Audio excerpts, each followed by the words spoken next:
আগে চুল কাটতে গেছিলাম। তো চুল কাটতে এরকম ভাবে চুল কেটেছি। তো তখন ওকে জিজ্ঞেস করি যে কেমন লাগছে, বল আমাকে চুলটা কেটে। ঠিক আছে, তখন ও কিছু বলেনি। এখন অন ক্যামেরাতে জিজ্ঞেস করছি, দেখবো ও কি বলে, ভালো লাগছে না খারাপ লাগছে দিকে জিজ্ঞেস চুল কাটা ভালো লাগছে এই লাগছে।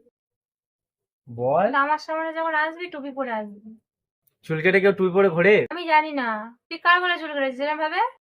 দোকানদারকে বলেছিলেন আমি চুল কেটে দিবি। তাহলে দোকানদারকে গিয়ে জিজ্ঞেস কর ভালো লাগছে কিনা লাগছে, আমাকে জিজ্ঞেস করিস নি। তোর জন্যই তো কেটেছি, বল। তোর জন্য আমি তোকে বলেছিলাম ভাবে চুল কাটতে। ভালো লাগছে কিনা সেটা বল। আমি জানি না, আমার সামনে মোটামুটি টুপি পরে আসবি, আর না হলে পুরো চুল ছোট ছোট করে কেটে আসবি। চুল কি করে ছোট ছোট আর আমি আর- জানি না, আর ন্যাড়া হয়ে আসবি। এরম ভাবে চুল কাটলে ন্যাড়া হতে হবে? তুই না চুল কেটে নাই টুপি পরে ঘুরবো, ভালো লাগছে? তোর লজ্জা আছে? একটু একটু একটু একটু লজ্জা আছে। তোর লজ্জা থাকলে তুই জিজ্ঞেস করতিস না যে ভালো লাগবে। এত কিছু বলছে তাহলে নতুন করে আবার তোর বলতে হবে ভালো করে যে কেমন লাগছে। শুধু বল যে হ্যাঁ ভালো লাগছে। আমার ভালো লাগছে না। বলতে হবে যে ভালো লাগছে। আমার ভালো লাগছে না। ভালো লাগছে বলতে হয়। এত কষ্ট করে চুলটা কেটেছি, এত আশা নিয়ে আমি তারপরে দেখি তোর তো ইচ্ছা ছিল এরম ভাবে চুল কাটার। ভুল করে কেটে দিয়ে দিবো আমরা। আর আমি ভুল করে আমার চুলটা ধরে ভালো করে নেড়ে দিই।